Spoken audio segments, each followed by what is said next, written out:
Hi friends, welcome to my channel. అమ్మాను గోరాతో ఫోన్లో మాట్లాడుతూ ఉంటుంది.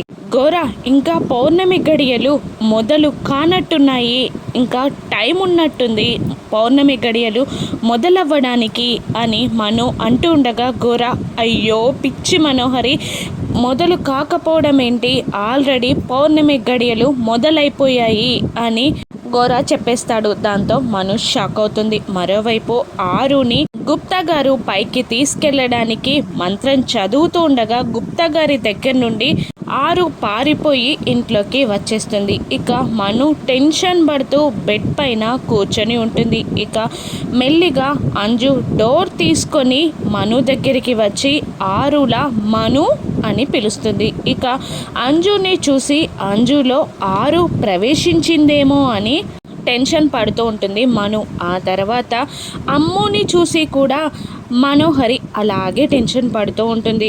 అంజు అమ్ముల బిహేవియర్ చాలా డిఫరెంట్గా ఉంటుంది. ఆ తర్వాత మను బాగీని వెతుక్కుంటూ కిచెన్లోకి వెళ్తుంది.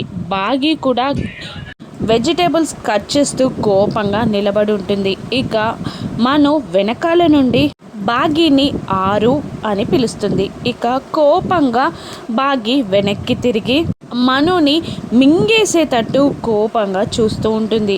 అలా ఒకరినొకరు చూసుకుంటూ ఉంటారు. ఇంతకీ ఇంట్లోకి పరిగెత్తిన ఆరు ఎవరి శరీరంలో ప్రవేశించింది?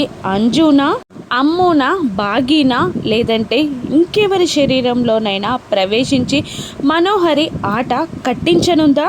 ఇప్పుడు ఆరుని మను రెచ్చగొడుతుందా? తన శరీరంలో ప్రవేశించేలా చేసి గోరాకి ఆరు ఆత్మని పట్టిస్తుందా? లేదంటే ఆరుయే మనుని ఇంట్లో నుండి గెంటేస్తుందా? అమర్ ఏం చేయనున్నాడు? రాను ఎపిసోడ్స్లో చూద్దాం. Thank you for watching.